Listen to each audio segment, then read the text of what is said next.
तो नॉमिनेशन के बाद अभी श्वेता सिंह अभी अपने आवास पे हैं, अपने घर पे हैं, अमित सिंह जी भी हैं, अमित मुखिया। मैं आपको बता दूं कि अब की बार इस शिवपुर पंचायत में एक अलग भूचाल आने वाला है। यानी कि विकास की गंगा पहले तो बह ही रही थी, लेकिन अभी का जो स्थिति है हमें जहां तक लगता है कि पहले से बहुत ही बेहतर होने जा रहा है, चूँकि अब की बार अमित मुखिया जी अपनी पत्नी श्वेता सिंह को इस चुनावी मैदान में उतारे हैं और अब की बार इनको मुखिया बनाने जा रहे हैं। सबसे पहले तो मैं आप लोगों को बताना चाहूँगा श्वेता सिंह कौन है, क्या है। आइए इनसे जानते हैं इनके परिचय के बारे में, उसके बाद आगे हम बात करते हैं। जी मैडम, सबसे पहले स्वागत है, तमाम दर्शक आपको देख रहे हैं और तमाम दर्शकों को मेरा नमस्कार। जी, जानना चाहेंगे कि एक बार थोड़ा सा आपके बारे में लोग जान जाए कि आखिर श्वेता सिंह है कौन और जो शिवपुर पंचायत की मुखिया बन रही है। देखिए, अगर मैं अपना परिचय दूं तो सबसे पहले जो मेरे पति हैं उनसे मेरा परिचय है। पहला परिचय मेरा इन्हीं से है।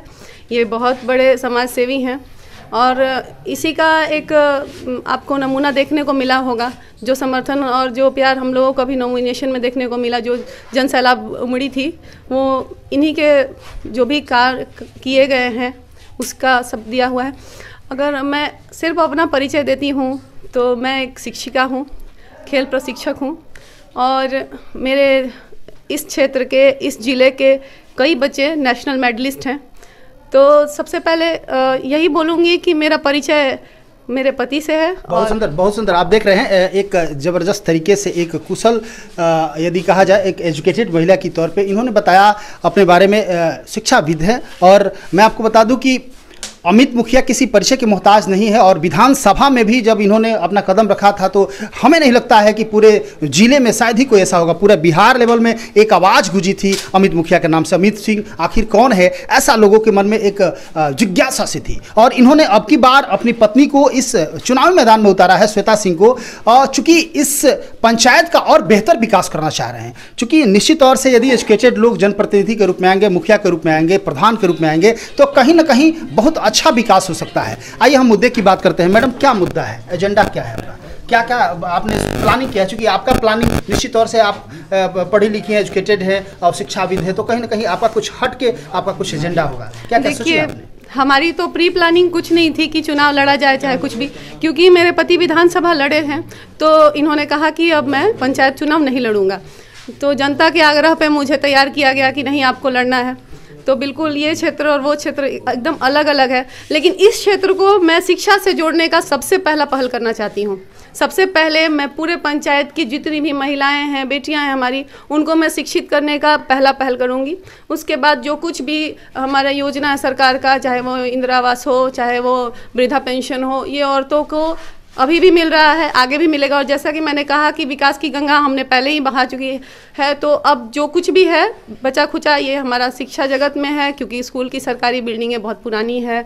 जिस हिसाब से हमारे उच्च विद्यालय होना चाहिए उस हिसाब का बिल्डिंग नहीं है। तो मैं इन सब पे काम करूँगी और आगे भी मैंने कहा कि हमने एक कदम बढ़ के हमेशा काम किया है। जैसे वृक्षारोपण हुआ तो पर्यावरण के लिए हमने एक कदम ऊपर उठ के काम किया है। तो शिक्षा जगत में भी मैं हमेशा आगे उठ के काम करूंगी और चाहे वो खेल कूद हो, चाहे वो शिक्षा हो, सब जगह हमारे इस पंचायत का परचम लहराएगा। नॉमिनेशन में तमाम जनप्रतिनिधि, आपके जितने भी आम जनता है, तमाम लोगों का जनसैलाब देखने को मिला। ज़बरदस्त तरीके से एक भीड़, ऐसा काफिला चल रहा था, लग रहा था कि नहीं बहुत बड़े किसी। तो इसमें आप तमाम लोग जो आपके साथ सपोर्ट कर रहे हैं आज नॉमिनेशन के दिन, इन लोगों को आप क्या संदेश देना चाहेंगे, क्या कहना चाहेंगे? मेरे जनता जनार्दन के आग्रह पे मैं खड़ी हुई हूँ और आज का जो जनसैलाब देखा गया है उससे मुझे एक संतुष्टि मिली है कि नहीं, मेरे पति जो कुछ भी 10 साल का कार्यकाल किए हुए हैं ये उसी का देन है कि इतनी जनसैलाब उमड़ी है।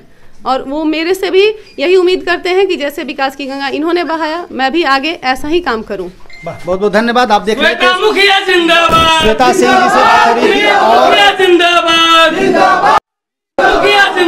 निश्चित तौर से श्वेता सिंह एक पढ़ी लिखी महिला है और निश्चित तौर से जब पढ़े लिखे लोग जनप्रतिनिधि के रूप में आते हैं तो लोगों का शिक्षा में तो विकास होता ही है, तमाम और भी जितने भी गतिविधियां जो अवरुद्ध है निश्चित तौर से उसका विकास होता है। और गर्व हो रहा है, जैसे श्वेता सिंह ने बताया कि हमें गर्व हो रहा है ये देखते हुए कि 10 साल में हमारे पति ने क्या कमाया और ये जन सैलाब उसका परिणाम है। तो एक बहुत बड़ी मैसेज भी बातों बातों में इन्होंने दे दिया। तो निश्चित तौर से यदि आप अच्छे हैं, आपका व्यक्तित्व अच्छा है और आपकी गुणवत्ता, आपके अंदर वो ईमानदारी और कर्मठता है, तो निश्चित तौर से आपको लोग जानेंगे और आपके साथ जन सैलाब उमड़ेंगे, जैसे कि अमित मुखिया के साथ आज देखने को मिला।